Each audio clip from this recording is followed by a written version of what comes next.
അബ്ദുൽ സലാം എന്ന പോലീസുകാരനെ വെട്ടേറ്റ സംഭവത്തിൽ ഗീതാനന്ദൻ ഉൾപ്പെടെ 4 പേർ ഗൂഢാലോചന നടത്തിയതായി കോടതി കണ്ടെത്തിയിരിക്കുന്നു. മുത്തങ്ങ കേസുകളിൽ ഗീതാനന്ദൻ അടക്കം 4 പേർ കുറ്റക്കാരാണ് എന്ന് കണ്ടെത്തുന്നുണ്ട്. അതേസമയം പോലീസുകാരനായ KV വിനോദിന്റെ മരണത്തിൽ എല്ലാവരെയും വെറുതെ വിട്ടിരിക്കുന്നു. KV വിനോദിന്റെ മരണത്തിൽ ഗൂഢാലോചന എസ്റ്റാബ്ലിഷ് ചെയ്യാൻ പ്രോസിക്യൂഷന് കഴിഞ്ഞിട്ടില്ല.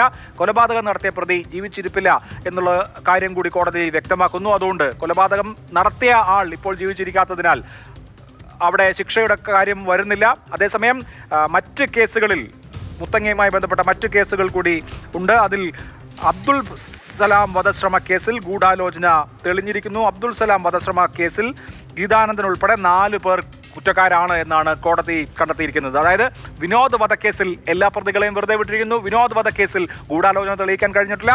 അബ്ദുൽ സലാം വധശ്രമ കേസിലാണ് ഗീതാനന്ദൻ ഉൾപ്പെടെ 4 പേർക്കെതിരെയുള്ള ഗൂഢാലോചന കുറ്റം തെളിഞ്ഞിരിക്കുന്നത്.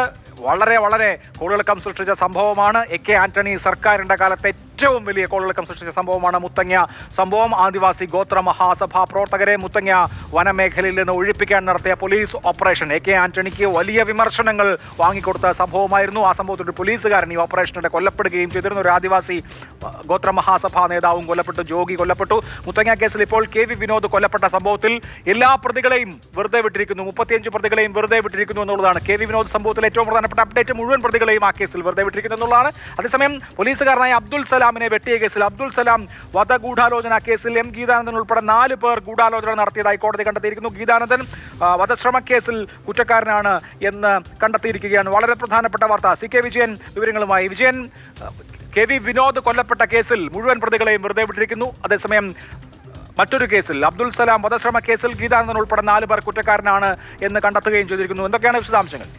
സ്വാഭാവികമായും ഇനി ഇതിൽ അവശേഷിക്കുന്നത് അബ്ദുൽസലാം വധശ്രമവും അതിന്റെ ഗൂഢാലോചനയിലും ഉള്ള ശിക്ഷ എത്രയുണ്ടാകും എന്ന് മാത്രമാണ്. ബാക്കി ഇതുമായി ബന്ധപ്പെട്ട നിർണായകമായ കേസുകളിലെല്ലാം തന്നെ പ്രതികളെ വെറുതെ വിടുകയാണ് ചെയ്തിട്ടുള്ളത്.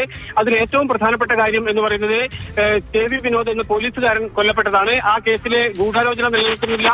ആ കേസിൽ കുറ്റം ചെയ്തു എന്ന് കണ്ടെത്തിയ ഒരാൾ മാത്രമാണ് ഉണ്ടായിരുന്നത്.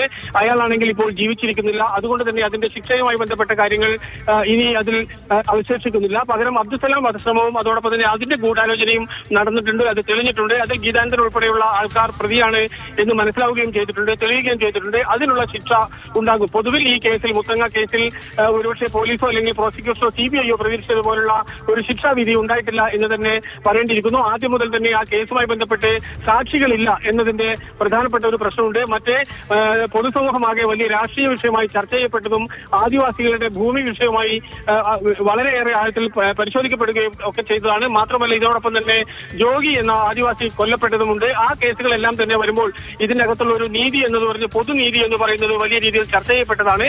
പക്ഷേ അതിൽ ഏറ്റവും ദാരുണമായ സംഭവം എന്ന് പറയുന്നത് KV വിനോദ് എന്ന് പറയുന്ന പോലീസുകാരൻ കൊല്ലപ്പെട്ടതാണ്. അദ്ദേഹത്തിന്റെ കൊലപാതക മരണവുമായി ബന്ധപ്പെട്ട വധശ്രമ കേസോ അല്ലെങ്കിൽ അതിന്റെ ഗൂഢാലോചനയോ നിലനിൽക്കുന്നില്ല എന്നതാണ് ഏറ്റവും ഒടുവിൽ കോടതിയിൽ നിന്നും ലഭിക്കുന്ന വിവരം.